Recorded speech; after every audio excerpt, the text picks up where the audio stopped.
เราก็จะเริ่มนะคะจากนมค่ะนมอุ่นครึ่งถ้วยตวงใครจะใช้เป็นนมเย็นก็ได้นะคะแต่ว่าอากาศมันค่อนข้างเย็นอยู่ก็เลยใช้เป็นนมอุ่นแทนแล้วก็น้ำตาลทรายค่ะเดี๋ยวจะเขียนทุกอย่างไว้ให้ข้างล่างตรงนี้นะคะจะมีน้ำตาลทรายนะคะแล้วก็มียีสต์ด้วยยีสต์จะเหมือนเดิมค่ะใช้กี่ทีก็2 ช้อนชาบอกเลยก็ได้ค่ะน้ำตาลทรายเนี่ย2 ช้อนชาครึ่งคือมีนาช่างไว้ให้ด้วยไงคนค่ะคนทุกอย่างให้เข้ากันแป๊บแล้วเราจะพักไว้นะคะวันนี้มีนาจะพรูฟยีสต์ก่อนนะทุกคนจะได้แบบว่าทำออกมาแล้วแบบจะได้เหมือนกันหลังจากที่ยีสต์เขาขึ้นแล้วนะคะเขาทำงานเขาจะเป็นแบบนี้นี่เขาจะขึ้นฟองแบบนี้นะแล้วเราก็คนค่ะคนให้น้ำตาลข้างล่างเนี่ยเขาละลายคนจะแรงอย่างนี้ใช่ไหมไข่ไก่ค่ะ1 ฟองเบอร์ 2หรือเบอร์ 3ก็ได้เอาออกมาจากตู้เย็นเลยแหละ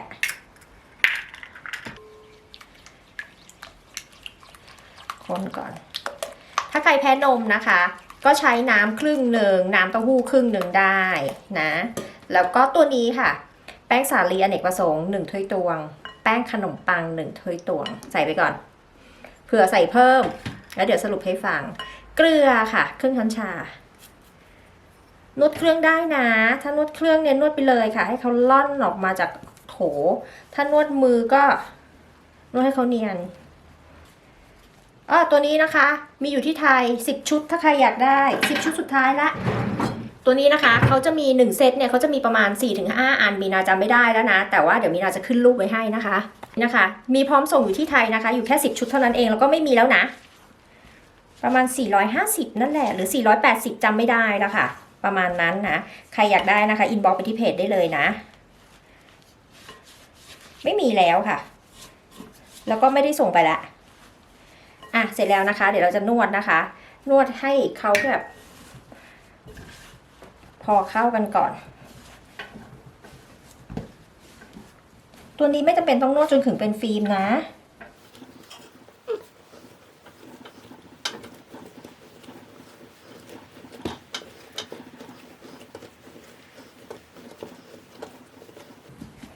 เสร็จแล้วนะคะพอเรานวดเสร็จแล้วนะพอเข้ากันแล้วเราก็จะใส่เนยค่ะเนยเนี่ยจะใช้เป็นเนยเย็นแต่ว่ามีความนุ่มเนยจืดด้วยถ้าใครใช้เนยเค็มตัดเกลือทิ้งนวดง่ายค่ะนวดไม่ยากยังไม่ได้เติมแป้งเลยนะเราก็จะค่อยๆนวดไปค่ะให้แป้งเขาเนียนเท่านั้นเองแท้เนยใช้มาการีนนะคะหลังจากเรานวดแป้งเสร็จแล้วนะคะเราก็จะพักแป้งเอาไว้เหมือนเดิมค่ะสักประมาณ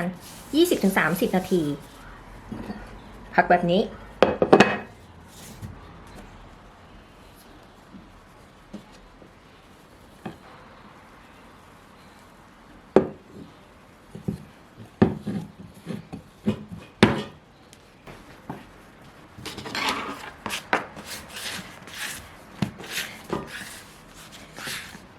เดี๋ยวเราจะรีดแป้งนะคะให้มีความหนา1 เส้น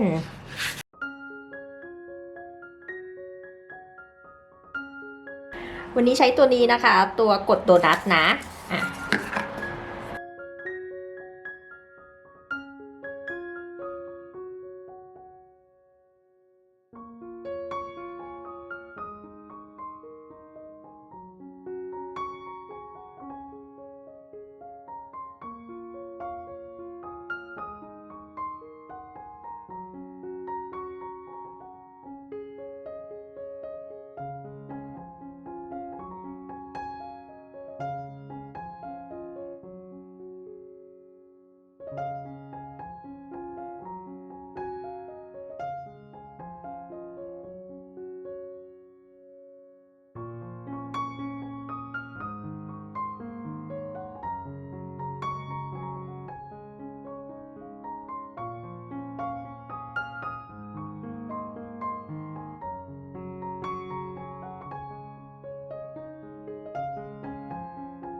เดี๋ยวเราจะพักนะคะประมาณ30 นาทีค่ะให้เขาขึ้นเป็น2 เท่าก่อน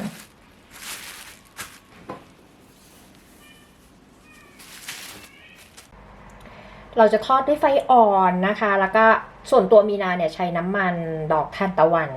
ใครจะใช้น้ำมันลำข้าวก็ได้ แล้วก็ให้เขาเหลืองทั้งสองด้านเท่านั้นเองค่ะให้เหลืองเป็นด้านๆนะไม่พลิกกลับไปกลับมานะ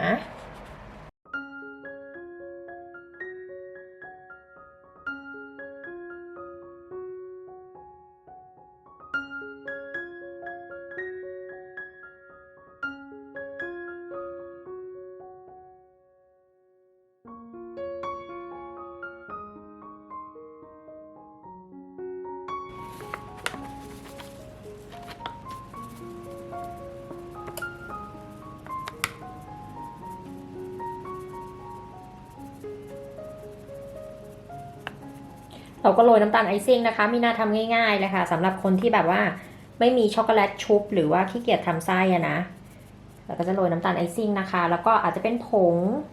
โกโก้ไม่มีแล้วก็ใช้ผงไมโลอะค่ะหรือโอวัลตินนะคะอันนั้นเขาก็จะมีน้ำตาลในตัวเด็กๆก็จะทานง่ายไม่ต้องเสียเวลามานั่งซื้อช็อกโกแลตด้วยไม่ต้องมาละลายช็อกโกแลตด้วยอ่ะนี่นะคะเราก็จะมีหลายแบบชาเขียวอะไรอย่างเงี้ยใครจะใช้ไมโลก็ได้นะผงไมโลผงโอวัลตินอะบอกเลยว่านั้นอร่อยกว่าผงโกโก้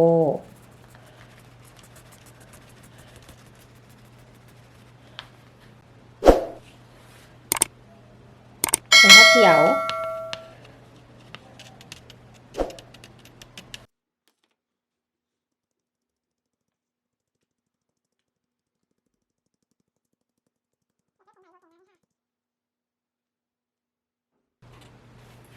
มีนาจะบอกว่าผงพวกนี้นะคะต้องเป็นผงพร้อมชงนะ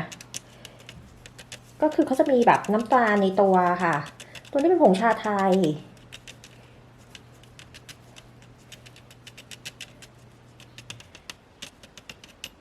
เสร็จแล้วค่ะโดนัทง่ายๆนะคะโรยพวกผงพร้อมชงอะค่ะเราก็จะชงเป็นน้ำดื่มได้แล้วก็เอามาทำโดนัทได้เช่นเดียวกันไปแล้วค่ะยังไงฝากกดไลค์กดแชร์แล้วก็ติดตามให้ด้วยนะคะช่วงสงกรานต์แบบนี้ทำเลยค่ะไม่ต้องเอามานั่งจุ่มช็อกโกแลตกานาชไม่ต้องไปซื้อช็อกโกแลตเอาแบบบ้านๆแบบนี้ละค่ะ